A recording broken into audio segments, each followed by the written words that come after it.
combustión, o sea, lo que se quema. Y en realidad la combustión es una reacción química en la cual cambian de sitio los átomos de una molécula a otra y generalmente todos los materiales combustibles se queman por una reacción de oxidación, o sea que ahora vamos a ver en un combustible generalmente hidrocarburo, que es lo que más usamos, llegada a cierta temperatura comienza una reacción química y que los átomos cambian. Ahora vamos a ver qué átomos son. Para que llegue esa reacción química que libera calor, y por eso es que se usan los combustibles, porque al cambiarse de lugar los átomos y combinarse con oxígeno, el carbono, y soltar hidrógeno que forma agua como el resto del oxígeno, se libera calor, y el calor es la energía. Calor y luz, la luz también es una forma de energía, porque ustedes cuando ven que algo se quema, no solamente produce calor, sino además ilumina la vela, ¿no?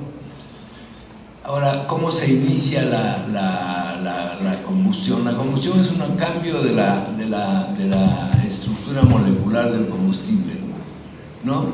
Nosotros básicamente tenemos combustibles, los que más utilizamos en todo para generar energía son los hidrocarburos. Se llaman hidrocarburos porque tienen hidrógeno y carbono.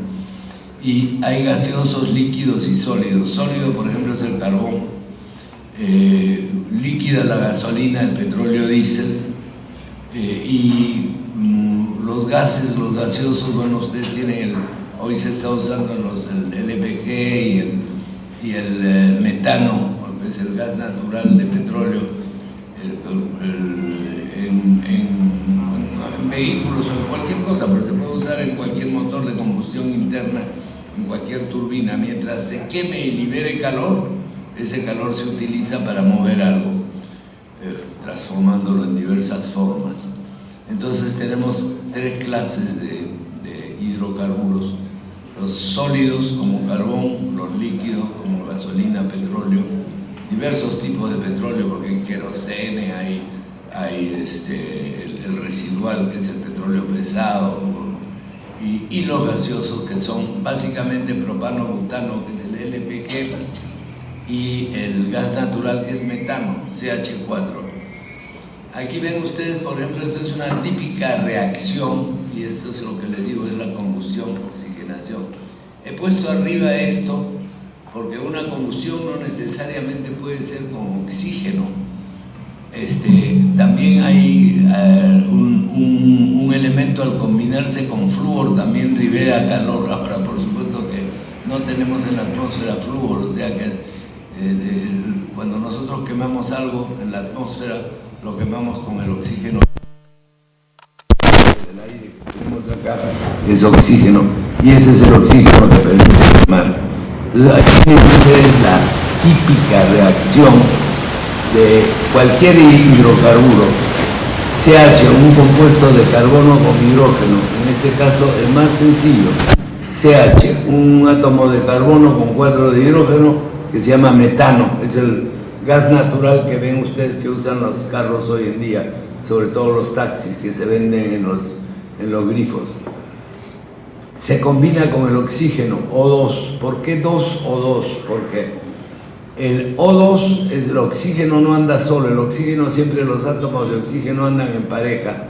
La molécula de oxígeno siempre tiene 2 átomos. Entonces, si ustedes ven los numeritos, al final tienen que coincidir. Bueno, esto no está balanceado. ¿Qué es lo que produce? CO2. CO2 es anhídrido carbónico y H2O es agua, ¿ya? Entonces ustedes ven acá, estos carbonos, este carbono ha pasado aquí, se ha combinado con oxígeno. Aquí había 4 carbonos, ahora hay 4 carbonos porque son 2 con 2 oxígenos cada uno. Aquí había 2 oxígenos, el oxígeno ha pasado acá a 2 moléculas de agua. Entonces, esta es la combustión ideal, ¿ya? Lo mismo se hace, por ejemplo, acá, en este cohete. Los cohetes que van al espacio, por supuesto, necesitan tener energía más concentrada porque tienen que llegar muy lejos y no pueden cargar tanto, entonces se usa el líquido, el hidrógeno líquido, que es mucho más denso, hay muchísimo más hidrógeno en un tanque de estos, y el oxígeno líquido. Y entonces estos dos se combinan, producen agua, ahí sí es pura agua, y el cohete produce, la combustión produce el calor que lo empuja, ¿no? La llama, el gas que lo empuja. Ok. Ahora, hemos visto que esta es el tipo de reacción que usamos nosotros en la combustión en casi todos los combustibles que usamos. Y el residuo teóricamente es vapor de agua, pero desgraciadamente nuestros motores distan mucho de ser perfectos. Entonces, entre los gases de escape, y eso les interesa más a los que estudian todo lo que es referido a la conservación del medio ambiente, además del CO2, que ya es bastante malo porque es el gas invernadero, es el gas que impide que irradie calor la Tierra, produce óxidos de nitrógeno, porque el aire contiene nitrógeno. Cuando un automóvil camina, por ejemplo, por cada litro de gasolina entran 10 metros cúbicos de aire, pero ese aire es una quinta parte solo es oxígeno que sirve para la combustión, el resto es nitrógeno. El nitrógeno se oxida y eso es un tóxico. Hay una parte del combustible que no se quema y que sale a la atmósfera, ese olor a gasolina que ustedes sienten cuando circulan los autos, es combustible no quemado, eso también es malo. Hay otros átomos de oxígeno que forman moléculas de 3 oxígenos, que se llama ozono, que es un gas altamente oxidante que es tóxico. O sea que, en otras palabras, nuestros motores no producen solo vapor de agua, que sería la combustión ideal, sino que además producen un montón de otras cosas. Ahora, para que se encienda el combustible, tiene que llegar a cierta temperatura, porque ustedes cuando tienen la gasolina en una lata o el gas lo sueltan a la atmósfera, no se quema hasta que no llega a cierta temperatura. Por eso nosotros necesitamos un fósforo. Por ejemplo, el papel tiene que alcanzar, dependiendo del papel, entre 218 y 246 grados centígrados para encendirse. El diésel necesita 210 grados, la gasolina 246 a 289, dependiendo del octanaje. Eso lo vamos a ver después. El magnesio, el hidrógeno necesita más temperatura.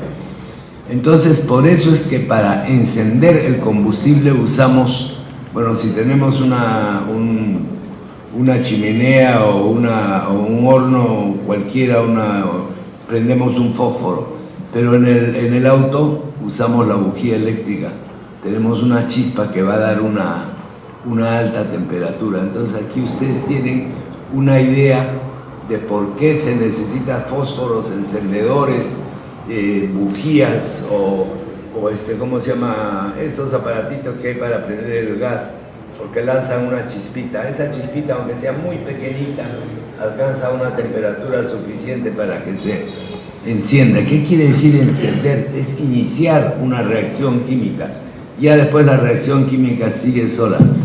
Miren ustedes, la cosa es tan clara, no les aconsejo hacer el experimento, pero ustedes pueden apagar un cigarro en gasolina.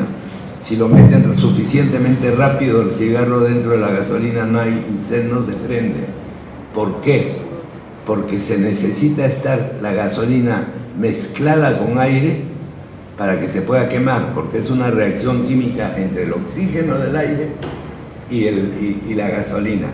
Si es que yo meto el cigarro lo suficientemente rápido, ya el cigarro se ahoga en gasolina, la gasolina lo apaga porque no hay oxígeno con que mezclarse. Esto que les cuento, por favor, no lo intenten, porque los intentos de ese tipo de experimentos son bien peligrosos, pero lo he visto hacer y es una manera muy clara de ilustrar por qué la combustión no basta con que haya combustible, se necesita oxígeno para que el combustible se queme. Ahora, aquí tienen ustedes características del combustible. Esto a la gente de automotriz les interesa muchísimo, sobre todo la parte de octanaje. Vamos a hablar de octanaje. El octanaje a los ambientales también les interesa, porque el octanaje hoy en día, para conseguir octanaje se hace un gran esfuerzo y el costo de la gasolina aumenta por los convertidores catalíticos. Ustedes habrán visto que hoy en día los carros en el tubo, detrás del tubo de escape, tienen un tubo que tiene una especie de esponja con platino y con rodio, con algunos materiales que lo que hacen es el gas de escape que no viene totalmente quemado, ayudar a que se transforme químicamente para que sea menos tóxico cuando sale por el tubo de escape. Y el octanaje, vamos a ver qué es el octanaje. El octanaje, cuando más alto el octanaje, el motor puede tener mayor potencia porque tiene mayor compresión. ¿Por qué? Porque el octanaje es la resistencia al autoencendido, elevando el punto de ignición. Ustedes habrán visto que la temperatura de encendido de la gasolina varía de acuerdo al tipo de gasolina. Entonces, ¿qué pasa? Cuando la compresión en el motor es muy alta, hay gasolina que se enciende antes de tiempo, antes de que venga la chispa. Ese es el pistoneo. Pierde potencia el motor porque el pistón no ha llegado todavía hasta donde debe llegar. Entonces, ¿qué es lo que sucede? A la gasolina se le sube el octanaje para que resista y se demora y necesite una temperatura más alta para encenderse. Ahora la gente pregunta y dice, ¿cuántos octanos tiene? Ay, adiós, me he saltado todo ya. ¿Cuántos octanos tiene una gasolina? La gasolina no tiene octanos. Octano es una manera de medir, no contiene octanos. El octano es un gas, ¿no?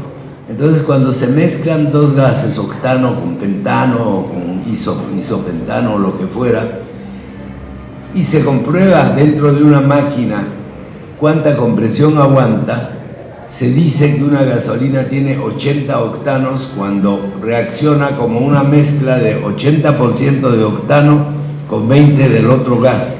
Cuando yo digo que la gasolina tiene 90 octanos, quiere decir que se comporta como una mezcla de gases que tiene 90% de octano. Entonces, el índice que nosotros tenemos de octanaje, el numerito octano que aparece en los grifos, no es que haya octanos, octano es un gas por si acaso, que no es que haya octano dentro de la gasolina.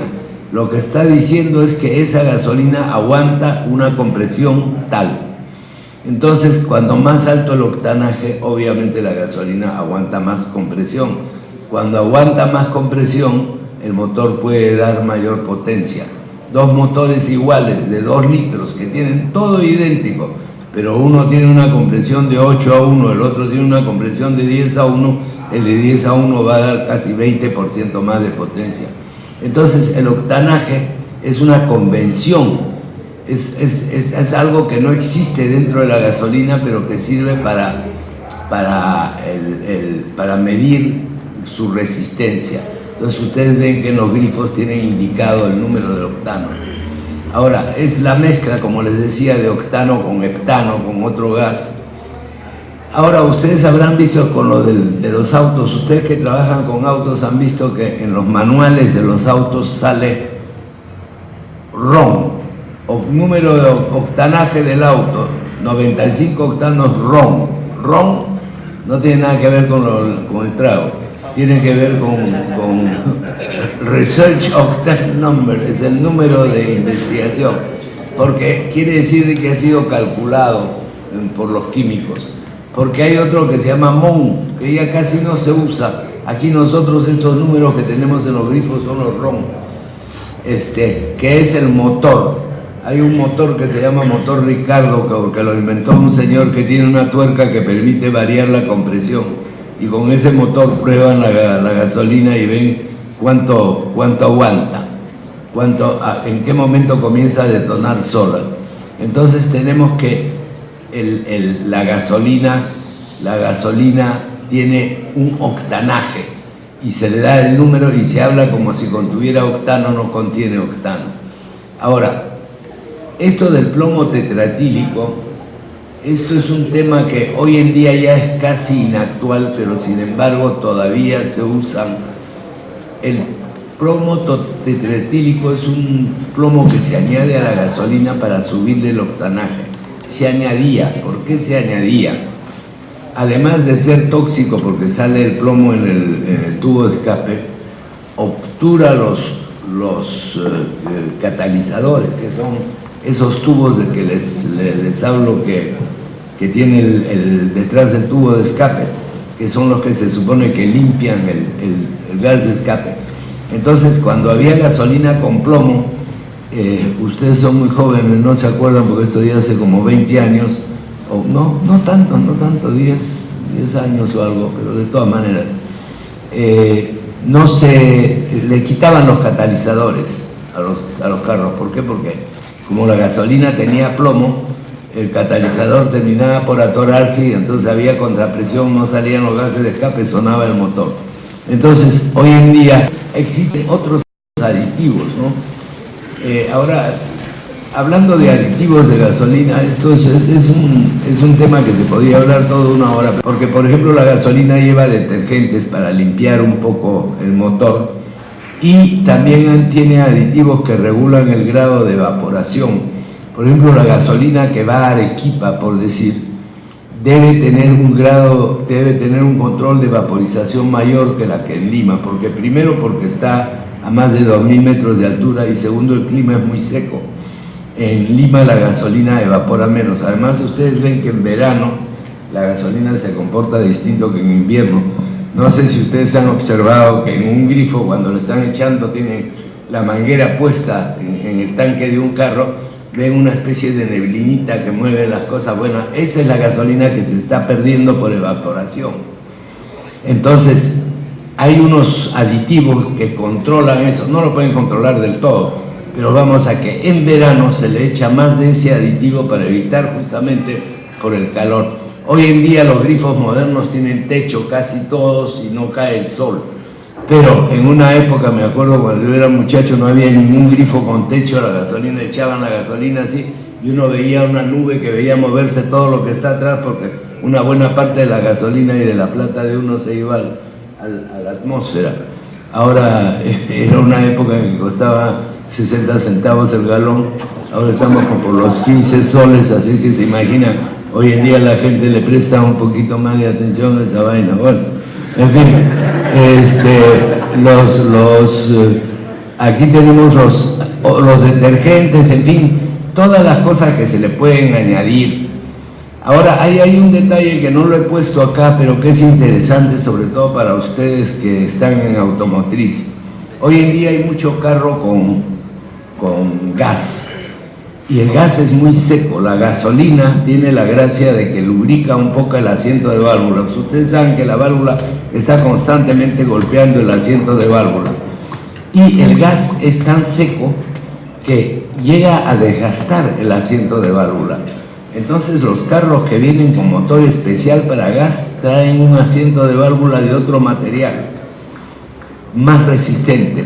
¿Por qué? Porque es algo en lo que nadie había pensado hasta que comenzaron a ver de que los autos que usan gas, el motor es limpio, el aceite sale más limpio, el gas es más limpio, echa menos porquería a la atmósfera, pero tiene el problema de que golpea más los asientos de válvulas. Bueno, vamos a ver qué más hay acá.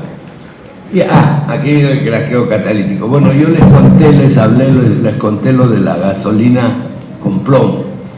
En una época, pues, para lograr más octanaje se le metía más plomo tetraetílico, y el plomo se acabó. Se acabó por venenoso y por obstruir los catalizadores. Y mucho antes de eso ya se había inventado el craqueo catalítico. ¿Qué cosa es craqueo catalítico? A ver un momentito, vamos a ver si aquí tienen. Esto, a ver, voy a tener que sacar esto para decirles un poquito cómo es la cosa. Pues esto es bien interesante, no vamos a entrar en mucho detalle, pero ustedes ven que aquí esta sería la fórmula química representada de las diversas gasolinas. Ustedes ven acá, estos son los átomos de carbono y estos los de hidrógeno. Fíjense que se pueden acomodar en diversas formas, ¿no? Y este es el benceno. Esta es la gasolina natural de más alto octanaje, ¿ya? Entonces hay diferencia entre las gasolinas. Ahora, ¿por qué hay diferencia entre las gasolinas? Hay diferencia entre las gasolinas por la sencilla razón de que no vienen del mismo crudo. El crudo, el petróleo del cual se hace la gasolina, es el producto de cientos de millones de años que está bajo la tierra, plantas, animales muertos, etcétera, etcétera, materia orgánica que se ha ido descomponiendo y se ha ido convirtiendo en petróleo. Y gas también, ¿no? Porque gas también está bajo tierra y se saca bajo tierra. Pero, como no vienen ni de las mismas plantas, ni de los mismos animales, ni han tenido el mismo origen, porque pueden haber sido algas, puede haber sido cualquier cosa, y además no ha estado en las mismas condiciones geológicas ni el mismo tiempo, los crudos, o sea, el petróleo crudo ese que viene en los grandes barcos petroleros a las refinerías, tiene distinto origen, y entonces hay petróleos mejores que otros que producen gasolinas mejores que otras. Y aquí, por ejemplo, tenemos que esta sería pues una gasolina ideal, ¿no? Y entonces ven ustedes, esta por ejemplo tiene un octanaje natural altísimo. Esta es la de 115, esto sería el benzolo, aromáticas, las llamadas aromáticas. Esos son nombres que le han puesto los químicos por otras razones, pero vamos a que esta parte no es importante. La fórmula sí es importante, ¿no? Ahora, aquí, por ejemplo, no está el metano, que es un gas. El metano sería muy sencillo, sería CH4, simplemente una C con 4 H's a los costados. Pero ven ustedes qué complicadas pueden ser las gasolinas. Y miren cómo varían en el peso, ¿no? Hay una que pesa 0,8, o sea, 80% de lo que pesa el agua, y una pesa que 0,6, ¿no? Y este es su octanaje natural. Entonces ven ustedes que este benceno de acá, ese anillo bencénico, tiene un octanaje altísimo.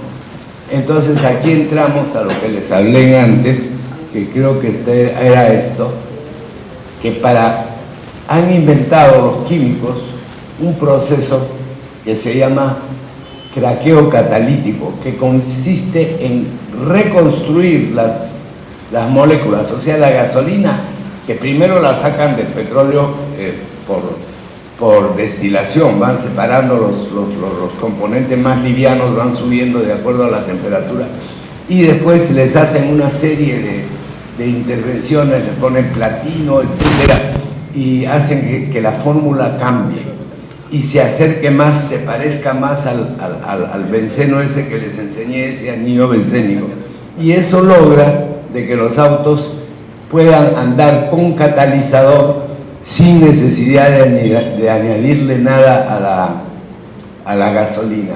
Entonces, esta es una de las razones por las cuales el petróleo, la gasolina que compramos en los grifos ha subido de precio y las refinerías se han vuelto tremendamente complicadas. Este es el craqueo catalítico. El cuadrito ese que les enseñé, ese cuadrito, en realidad la parte importante acá es darse cuenta de que la estructura molecular de la gasolina cambia todas sus características. Cuando la molécula de gasolina se ha armado formando un anillo, es una gasolina más pesada, que tiene un mucho más alto octanaje, etcétera, etcétera. Y hay otras que tienen un octanaje paupérrimo acá. Eso, por ejemplo, esa gasolina no serviría sola, pero lo que viene en el petróleo viene, y entonces con eso tienen que trabajar. Y ahora entramos al diésel. Bueno, todos ustedes saben que es el diésel. El diésel es un motor que no tiene bujía, no tiene chispa, y que se prende la mezcla y se produce la explosión que empuja el pistón simplemente por temperatura, por alta compresión. Por ejemplo, si un motor de automóvil tiene una compresión de 10:1, un diésel tiene 22:1. O sea que el volumen de mezcla que hay de aire, básicamente en el diésel de aire que hay cuando el pistón está abajo, se reduce a un 22avo cuando el pistón está arriba. Entonces, como el aire se ha comprimido tanto, ha alcanzado suficiente temperatura que inyectándole petróleo se prende. Y así es como funciona el diésel. Y este es el señor que lo inventó.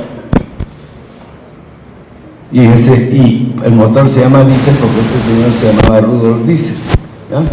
Y entonces el petróleo diésel es distinto de la gasolina, es una fracción destilada a otra temperatura, más alta temperatura, a más baja temperatura, y forma otras cadenas de carbón. No tengo ahí el plano, el dibujito. En realidad, si ustedes lo ven así, lo van a ver, más o menos lo van a ver parecido a la gasolina, pero no es. Tiene características diferentes. Entonces el diésel tiene esta es la fórmula promedio, o sea que en promedio tiene 12 carbones y 23 en promedio de hidrógeno, pero hay varios diésels porque también hay, igual que la gasolina, depende de qué crudo viene, pero tiene más energía por litro. En otras palabras, el petróleo diésel contiene más energía. Con la misma cantidad, con un galón de diésel se puede mover más peso a más altura, o sea, hay mayor potencia de la que hay en la gasolina. Entonces, la diferencia es más o menos, esta energía aquí está dada en giganewtons, que bueno, para el caso no interesa, es una unidad X. En las unidades en que está dada, digamos, si la gasolina tiene entre 32 y 34.8 por litro, el diésel tiene 40 por litro, tiene más energía. Entonces, aquí viene, bueno, aquí hemos sacado un ejemplo de un supercamión que camina con diésel, el camión más grande que hay, que son los que usan las minas, llevan como 120, 140, hasta 200 toneladas de mineral. Entonces el diésel tiene otras características. Así como se llama el número octano en la gasolina, en el diésel está el cetano. ¿Qué cosa es el número cetano? Es igualito que en la gasolina, no existe el cetano dentro del diésel, pero es una comparación de gases y es el que da el tiempo de encendido de la mezcla, de la mezcla de aire con petróleo diésel. Obviamente es conveniente que se encienda lo más rápido posible para que el motor pueda levantar revoluciones. Ustedes han visto que siempre los diésel por lo general son más lentos que los motores de gasolina. Son más lentos por varias razones. Primero, son motores que son más robustos porque la compresión es más alta, la potencia del combustible es mayor, y luego porque tiene que tener tiempo para que por compresión alcance la temperatura y ahí se queme todo el combustible sin chispa. Entonces el número cetano es el que te indica la rapidez con la cual se quema ese petróleo. El número cetano generalmente es encima de 40. Nosotros desgraciadamente en el Perú tenemos un diésel de porquería, porque además de que no llega a 40, en muchos casos el número cetano tenemos la super porquería del azufre, que eso sí nos tiene fregados, porque el azufre hoy en día en el mundo se acepta máximo 50 partes por millón, y ahora en Europa lo están bajando a 40 partes por millón. Nosotros tenemos más de 1000. Así es que imagínense ustedes cómo quedan esos motores, cómo quedan esos sistemas de combustible, cómo quedan esos sistemas de combustión, cómo queda todo. y están en el pleito de quién tiene la culpa, que quién va a hacer la inversión, porque va a costar cientos de millones de dólares modificar la refinería. Además está en el crudo que compran, porque por supuesto que el crudo de porquería que tiene un montón de azufre es más barato que el crudo que no tiene azufre. Entonces compran el crudo más barato, no meten plata en la refinería, y el resultado es que tenemos el petróleo diésel con el más alto porcentaje de azufre del mundo, ¿ya? Y ahí tan es así que hay camiones que no se pueden traer al Perú, no pueden operar en el Perú. Hay empresas mineras que han puesto una planta para tratamiento del petróleo y hay unos aparatos de urea que sirven para limpiar sacar el azufre al petróleo diésel, y que cuestan la bicoca de $14.000 para un camión. O sea que vayan ustedes echando pluma.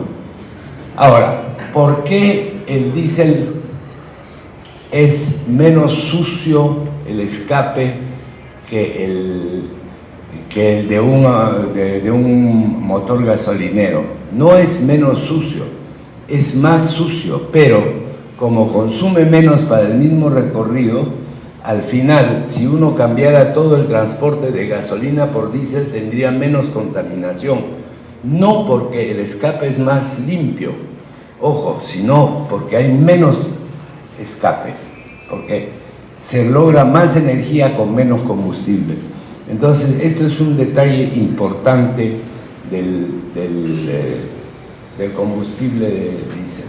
Ahora, el problema de los crudos, ese es un problema que ya les expliqué, que son restos fósiles de animales, etc. Aquí les he sacado un barco típico que lleva petróleo.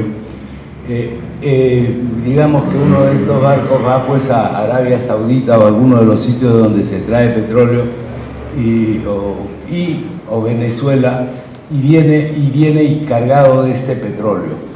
Este petróleo puede variar no solo en contenido de azufre, sino en la fórmula que yo les enseñé de las gasolinas que van a salir de ahí, porque las moléculas son diferentes, tienen diferente origen orgánico.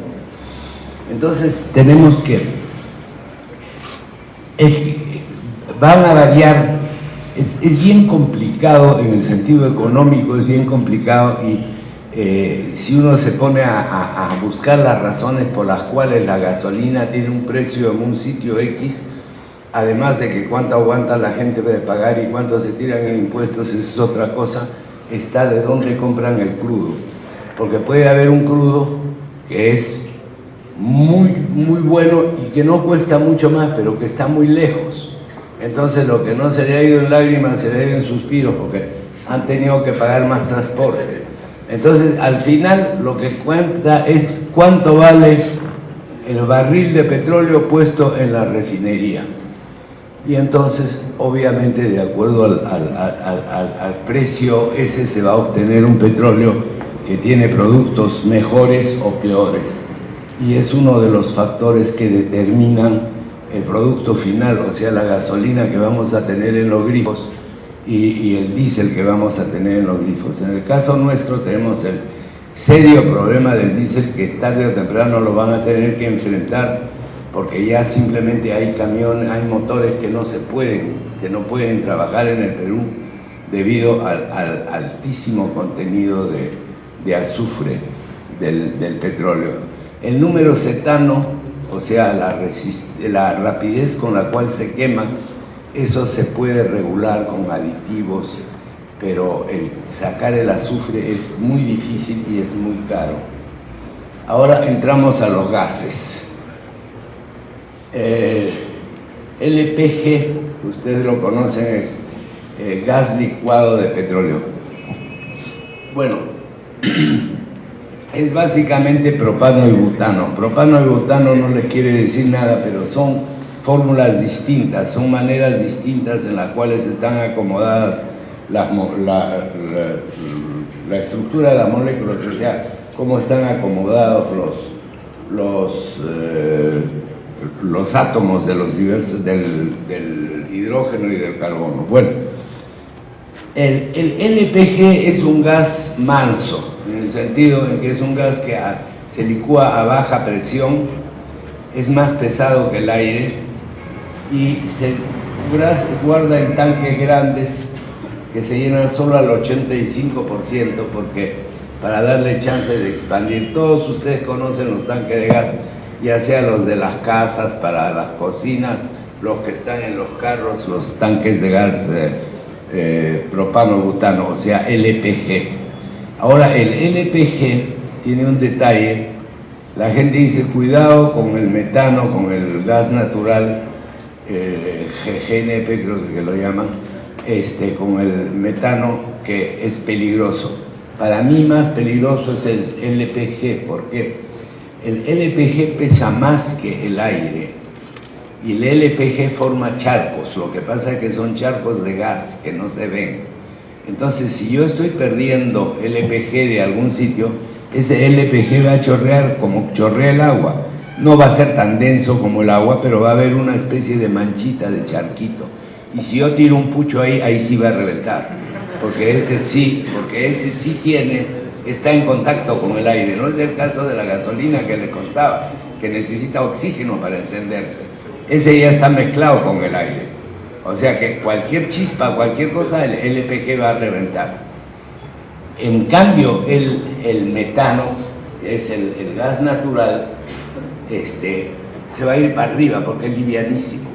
Entonces, apenas hay una fuga de gas natural, se escapa y se va para arriba.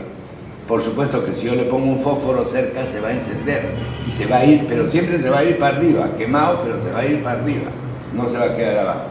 Ahora, la energía. El LPG tiene menos energía que la gasolina. A igual cantidad de LPG obtenemos menos caballos, menos potencia con el LPG. Ya les hablé de que es seco, por lo cual golpea más las bases, pero tiene una gran ventaja. Tiene varias buenas ventajas. Bueno, por un lado, los tanques ocupan espacio en el carro, pero cuando se camina con LPG se puede eliminar la gasolina porque el carro arranca con LPG, no hay problema. Y la otra gran ventaja que tiene es que es muy limpio. Entonces, además de que el gas de escape es más limpio, todo el motor se mantiene más limpio. A ustedes que trabajan en mecánica automotriz se van a dar cuenta que un carro que camina con LPG, a la hora que le cambian el aceite sale mucho más limpio. Va a tener menos negro de humo, va a tener va a ser más limpio, menos impurezas, menos productos de mala combustión, porque es muy puro y muy limpio el LPG. Ahora, el metano es el gas que ahora están usando los taxis, mucho más barato, porque nosotros lo tenemos en camisea, pues. Aunque estamos vendiendo gas licuado en gran cantidad afuera, cuando en realidad lo necesitamos acá, pero en fin, es otro tema. Estos son cifras interesantes para que ustedes vean cómo está entrando el metano. En el año 2011 es la última cifra que he obtenido. Ya. En Irán hay 2.8 millones de carros caminando con LPG, más que los carros que hay en el Perú. En Pakistán, 2.8 millones. En Argentina, 2 millones. En Brasil, 1.7. Ojo que en Brasil el combustible principal es más bien alcohol, ¿ya? Mucho alcohol. La India. En América Latina, en total, 4 millones de autos caminando con gas natural. GNP, gas natural de petróleo. ¿Ya? Ese es el que les hablo, el CH4, el hidrocarburo más liviano que hay. Ahora, el problema de ese gas es que es un gas muy liviano, que hay que comprimirlo mucho. A diferencia del LPG, Este es un gas que hay que comprimirlo tanto que los tanques hay que probarlos a 300 atmósferas. Ustedes habrán visto que los tanques son más chiquitos y son bien pesados. Son bien pesados porque tienen que ser muy fuertes. 300 atmósferas es un montón. Nosotros la presión que soportamos acá es una atmósfera, ¿ya? Una atmósfera son 14 libras por pulgada cuadrada. O sea que una llanta que tiene 28 libras tiene solo 2 atmósferas, ¿ya? 8 atmósferas es una llanta de un camión pesado. Ahora piensen ustedes 300 atmósferas. Le ponen 300 atmósferas a una llanta y huelen pedacitos, ¿ya? Esta es la presión a la cual hay que llevar el GNT. Ahora, contiene también menos energía que la gasolina, o sea, a igualdad de cantidad vamos a llegar menos lejos con el gas, menos potencia. El octanaje, en cambio, es muy alto, igual que el LPG. Tiene más octanaje que la mejor gasolina, tiene más octanaje que la gasolina de aviación.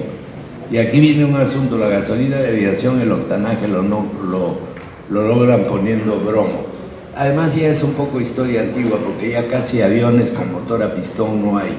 Hay muy pocos, hay unas cuantas avionetas ahí, pero la mayoría tienen turbina o jet, que es una turbina también, y que funcionan con querosene. El querosene se llama A1 cuando es de aviación y JP3 cuando es para los aviones de guerra. Y ahora dirán, ¿por qué? ¿Cuál es la diferencia de los aviones de guerra? Los aviones de guerra cambian, se supone, ¿no? Ahora en realidad, gracias a Dios, están parados, pero se supone que cambian muy rápidamente de altura, suben muy alto, bajan. Entonces, para resistir los cambios de temperatura bruscos, le ponen unos aditivos y esos no sirven para la aviación civil. Y la aviación civil anda más tranquilos y se andan con una cosa que se llama A1. Bueno, entonces aquí tenemos más o menos una idea del energía, 23% menos que la gasolina. O sea que sacas 23% menos de potencia del mismo motor, pero, y eso es importante, ustedes que están en autos, como tiene 120 octanos el gas, puedes subir la compresión mucho, aguanta mucho más compresión. Entonces, por ejemplo, yo hago un auto que tiene, por decir algo, 120 caballos con una compresión 10:1 para gasolina. Lo voy a poner a gas, voy a bajar de 20 a 100 caballos, pero si le subo la compresión de 12:1, que sí la va a aguantar el gas, que la gasolina no la aguanta, ahí voy a recuperar unos 10 o 12 caballos. O sea que la pérdida de potencia por tener menos energía del combustible la puedes recuperar un poco subiendo la compresión, porque tiene muy alto octanaje. Ya. Ahora, aquí van a ver una cosa que le van a caer de espalda. Mira, esto es cuánta en una unidad que se llama megajoules, que para el caso no interesa la unidad porque es comparación. El carbón, a igualdad de 1 litro, ¿ya? 1 litro, vamos a hablar del volumen de 1 litro, ¿ya? 10 por 10 por 10 centímetros, ¿ya?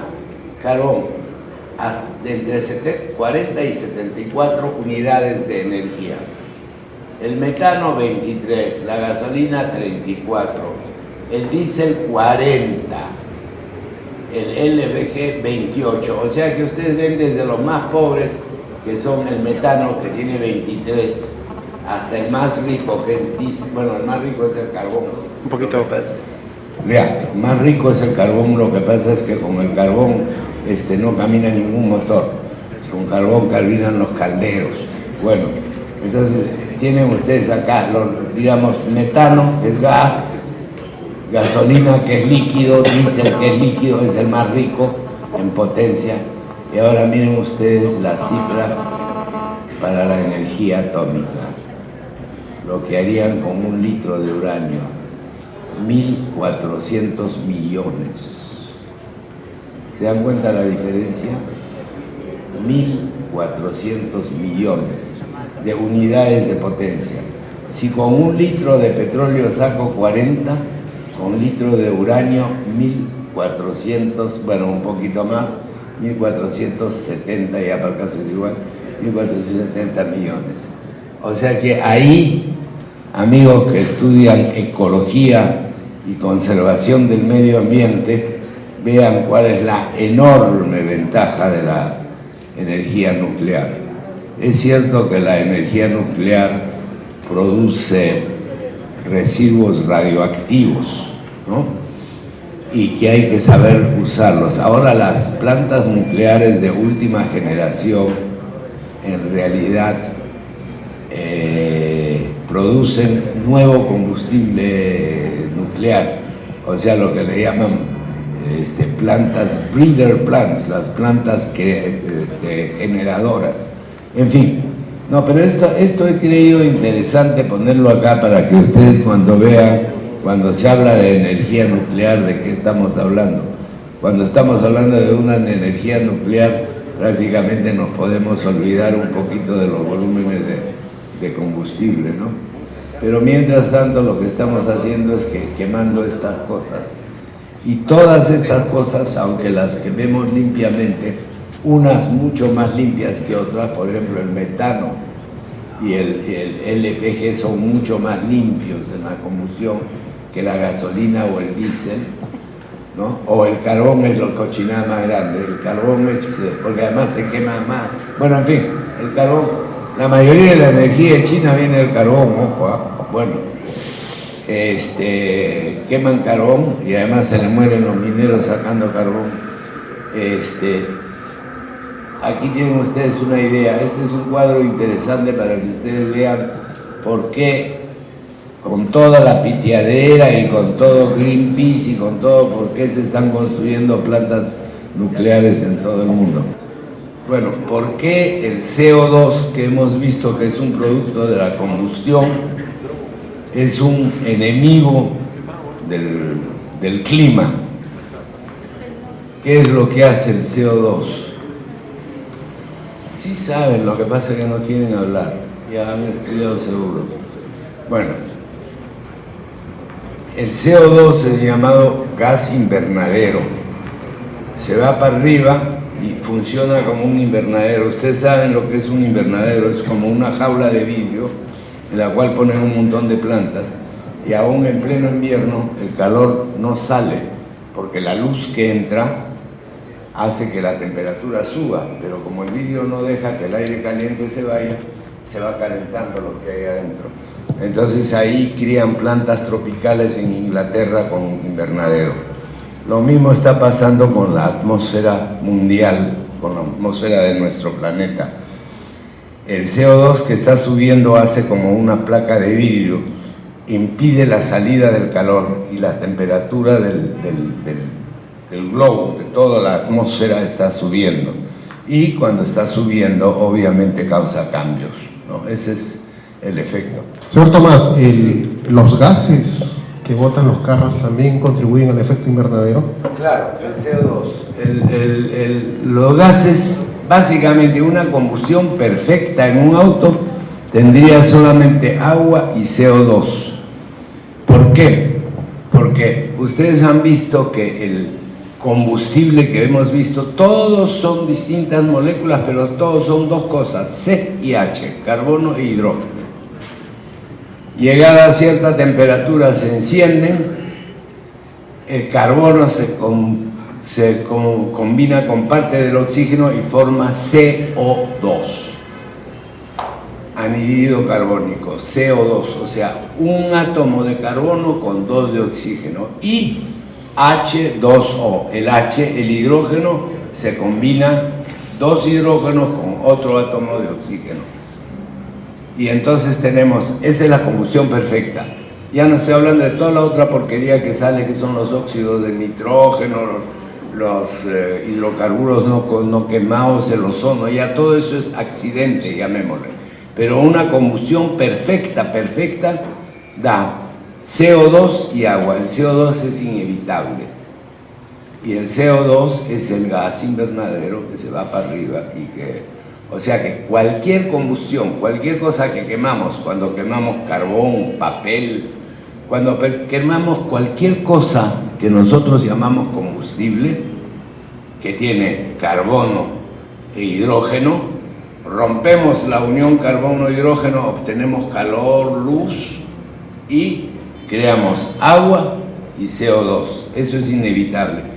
En este momento se están produciendo millones de toneladas de CO2 por los autos que circulan, por los bosques que se queman, por la basura que se quema, por todo lo que se quema, todo lo orgánico, todos los hidrocarburos y carbohidratos también, o sea, restos de comida que se queman, todo el metano que se quema, todo el LPG, todo lo que se quema produce CO2. A ver si alguien se anima a preguntar. Sí, acá hay el profesor haciendo una pregunta. Por acá, profesor, para que lo vea en la cámara. Ok, bien, ingeniero, ¿cómo está? Bueno, nuevamente bienvenido acá al Senati. Jóvenes, ¿cómo están? La pregunta es breve, un comentario sobre eficiencia energética que pudiera darnos. ¿Sobre qué? Eficiencia energética. Ya. Bueno, la eficiencia energética es por lo que, digamos, lo que estudian todos los ingenieros, de tratar de conseguir el máximo trabajo con el mínimo gasto de energía. Por ejemplo, un motor, hoy en día un motor de automóvil como los que ustedes conocen, tiene altas revoluciones, tiene alta compresión, muchos tienen turbocompresor, que usa parte de la energía de los gases de escape para mover una turbina. Deportista, bueno, que mueve una turbina, la turbina comprime aire y con el aire comprimido se puede quemar más combustible sin aumentar el peso del motor ni el tamaño del motor, lo cual ahorra peso y ahorra la cantidad de energía que se necesita para mover el carro. Son todo detalles. Ahora, la eficiencia en el uso de la energía no solo está en la combustión.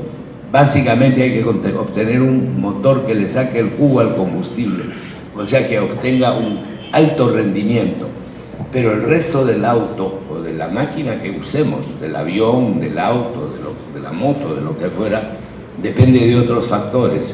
Por ejemplo, las fricciones, cuánta energía se prende. ¿Quieres preguntar algo? Sí, para eso, termina. Ya. ¿Cuánta energía se pierde en la transmisión? ¿Cuánta energía se pierde en fricciones, etcétera, etcétera? O sea que la búsqueda es obtener el máximo de trabajo al final con el mínimo gasto de combustible, con el mínimo número de esas reacciones que hemos visto de oxígeno con hidrocarburo, con carbohidrato, con hidrocarburo básicamente, que libera calor, porque básicamente todos los aparatos, todos los motores que nosotros usamos, todas las máquinas que generan, que hacen trabajo, o sea que generan energía mecánica, son en base a energía térmica. O sea, la ecuación es así.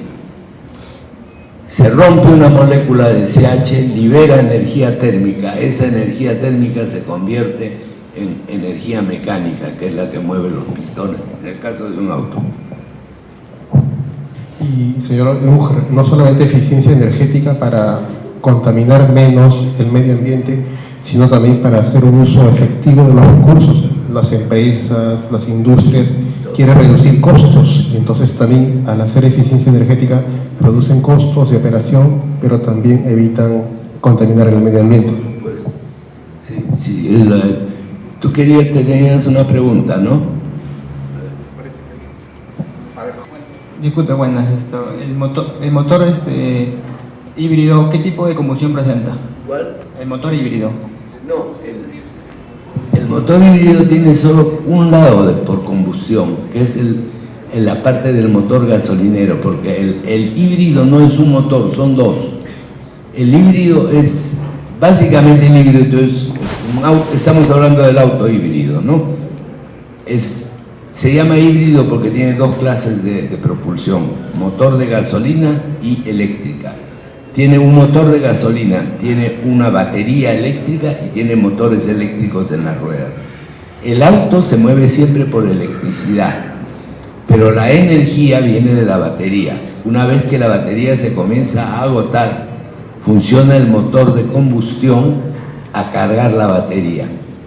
Ahora, si yo llego a mi casa y todavía tengo suficiente electricidad en la batería para llegar a mi casa, ahí lo puedo enchufar. Y ahí estoy cargando directamente la batería, sin que camine el motor de gasolina, pero hay que ver cómo genero la gasolina, la energía eléctrica, porque hay países donde la energía eléctrica se genera con carbón. En el Perú tenemos energía hidroeléctrica que viene del Mantaro, que es energía limpia. Una última pregunta de un joven de CTA. Buenas tardes. Mi pregunta es, ¿cuál sería una buena solución para contrarrestar los efectos del CO2? Los efectos del CO2. Bueno,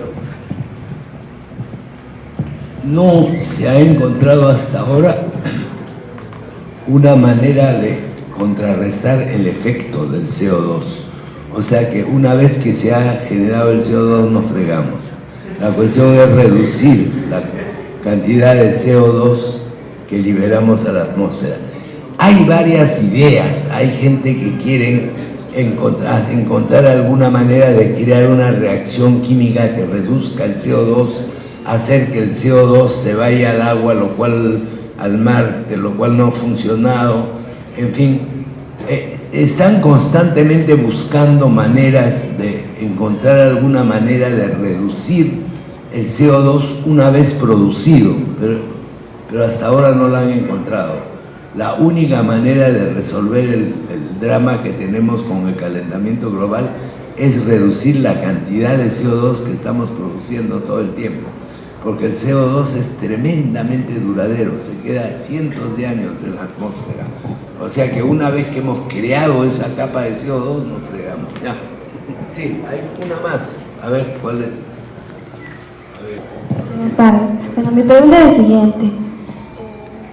¿Cómo está respondiendo el medio ambiente frente a todo este tipo de contaminaciones? Bueno, lo ves en la televisión todos los días. Las lluvias han cambiado de sitio, se han intensificado en ciertas partes, en otras se está diversificando.